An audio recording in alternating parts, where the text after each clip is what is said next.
How soon could Elon Musk realistically send humans to Mars? Ah, another good question. Strong views on that. My read of the history of space exploration is such that we do big, expensive things only when it's geopolitically expedient, such as we feel threatened by an enemy.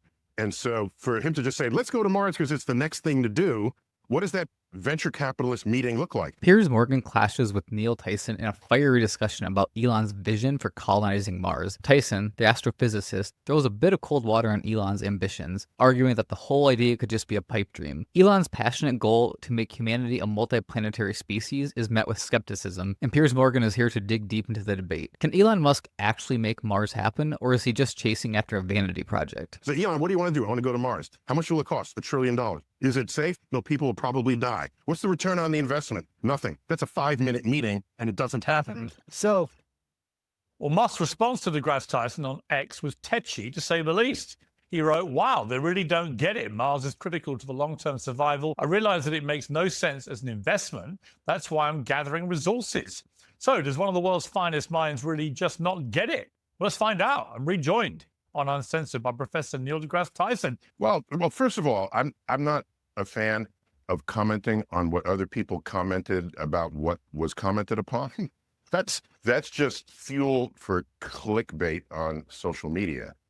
So rather than just respond to what people responded, let me just say, I've read extensively about the history of big, expensive projects in our species, going from the pyramids to the Great Wall of China to the Manhattan Project. And you go down that list, and the greatest of them, the biggest of them, the most expensive of them, related to the survival of who participated in it. They felt threatened. And so, sorry, the pyramids was not that. That was praise of royalty or deity. That's another big driver that existed in the history of our species. Much less of that happens today. And most of it is driven by the I don't want to die gene. And so we went to the moon. We felt threatened by the Russians, the godless commies, around the world. And so these are the motivations that enable people to write checks. And at any time people said, let's do it because it's the natural next thing to do, it just never happens. If you go back to the Apollo era, while we were going to the moon, people forgetting that we went there as a militaristic statement, people who forgot that said, oh, we're on the moon by 69. We'll be on Mars by 1985. They were just extending a timeline that they thought was a natural, inevitable thing. And nothing that's expensive is ever inevitable. So that's the foundations of my comment. And in terms of going to Mars as a survival plan, if you think about what could put life at risk here on Earth, that could include, global, very serious pandemic or asteroid strikes, or we trash the climate, whatever. To think of Mars as Earth 2.0 could only really happen after you terraform Mars. And the point I made, which was not in your clip, was if you have the power of geoengineering to terraform Mars, then you have the power of geoengineering to fix Earth and turn Earth back into Earth as opposed to Mars back into Earth. So just realistically, shipping 1 billion people to Mars or however many, by the way, I have nothing against that. I just don't see it happening based on my read of human behavior. So a lot to unpack there. Look, I've got massive respect for you. I also have a lot of respect for Musk. I also like the fact that he dares to dream very big. And I actually had the honor, I would describe it, of spending a couple of hours with him down in France in the summer, where we got into the colonization of Mars and why he felt so passionately about it. And he said a few things. One, he said, we have to do this because at some stage, planet is just not going to be a viable place anymore, was his belief. Secondly, that inevitably at some stage, planet Earth will be incinerated by the sun anyway. We don't know when that will happen, but one day it will happen. But on the principle, by then, we might have colonized other star systems. Right. So here's the thing about Mars, though. He said, look, if we're going to do this, and he believes passionately we need to do this, it's a kind of backup, really, for the survival of the human species.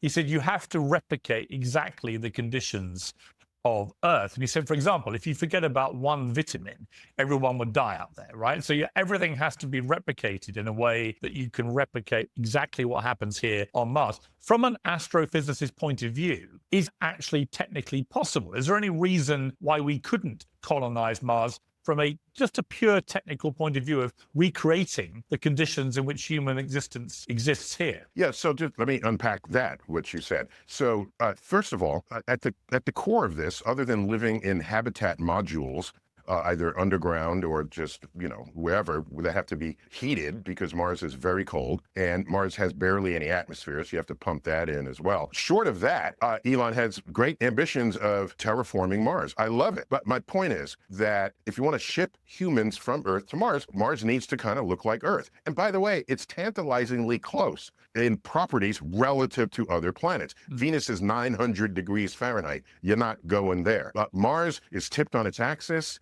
It has seasons. It has an approximately 24-hour day. It has polar ice caps, as we currently do. And so it's been the object of people's fascination for hundreds of years. So I don't have a problem with any of that. I'm just describing the practicality of it. And if you have the technology and the power to terraform Mars and ship people there, you probably have the ability to bat asteroids out of the way that might have been headed towards Earth. So I'm just speaking in practical terms. I'm not trying to stop anybody from dreaming. And there you were, it appeared in the moment to be kind of pouring a bit of cold water on probably the biggest thinker on the planet right now and his massive biggest dream. And that was the only thing I thought, well, the next time I talk to you, I'm just, whether you were aware that that was the way you were coming over. I'm just trying to be real. Corporation, all right? It's not just some private venture. He's getting money and contracts and he's paying salaries. And I presume there's a board helping him make decisions about that. And so in the real world, there's certain things that are more likely to happen than others. I'll challenge you on that. Just because something has money and contracts behind it does not mean it has any more likelihood to succeed. The real world is not just about paying salaries and getting a board together.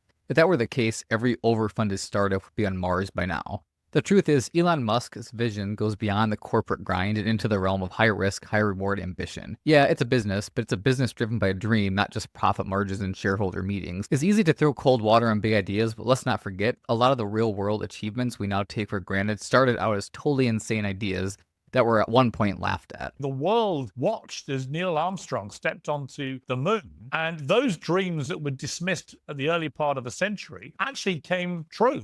Could it be that you're just, I hesitate to say this, Neil, but could it be you're just, you're one of the doomsayers of the early 20th century saying, we should never go to the moon because it's too expensive, it can't happen, blah, blah, blah, which they must have been saying at the time. I am way more deeply informed than your previous sentence implies. So a couple of things. Going up to the launch of Sputnik, most naysayers about the moon had no confidence that we would ever accomplish such a feat. And they didn't have an understanding of the progress of science and technology and engineering and political will, geopolitical will. So that was not in the equation of how they were thinking about their future. And so now when Sputnik got launched, what happened? Oh my gosh, space was pierced. And if it's pierced, that means we can do anything in space. And beginning in the early 1960s, the predictions about the future flipped. And it wasn't, oh, we'll never do it. They'll say, we'll do it all. And that's why we'll have colonies on Mars. Do you know, Werner von Braun was even quoted as saying, by the year 2000, we'll have the first human born on a moon colony. So highly ambitious statements, but why didn't any of that happen? Because we didn't go to the moon because it was because it's in our DNA, or it's because, no, we went because we were scared. But he's also an engineer. I mean, this is not just some rich guy playing with a few toys. From the age of like 10, has been doing data code writing and so on. He is a proper engineer to his bootstraps. And to me, it's the combination of a big dreamer who's a very brilliant engineer, plus the money to do this stuff, makes me think, why couldn't he do it? Why can't he be the guy that does this? I thought I was clearer than I guess I was. I'm not saying he can't do it. If he does it, it's not a business project. It's a vanity project. Vanity, I don't mean that in a critical sense. I'm saying he'll do it because he has the money, but there's no business case for going to Mars. So I'm not here to say we can't go to Mars or don't know how to go to Mars or can't figure it out. No, that's not where I'm coming from here. I'm just being real. I'm just trying to get real. And so yeah, he could do it. The question is why? Because he wants to. And if you're rich enough and you have that kind of background and visionary, yes, he'll do it. Tyson admits Elon could do it, But is he really just throwing his money around on a whim, or does he actually see something the rest of us don't? I get where Tyson's coming from. Sure, he's being a bit pragmatic, but at the same time, the future isn't shaped by playing it safe at all. If every billionaire only invested in things that made business sense, we'd still be stuck in the 20th century. Elon is pushing the boundaries, and love him or hate him, that's the kind of risk-taking that often leads to breakthroughs. Thanks for watching. If you enjoyed this, make sure to like, comment, and subscribe for more bold, unapologetic content.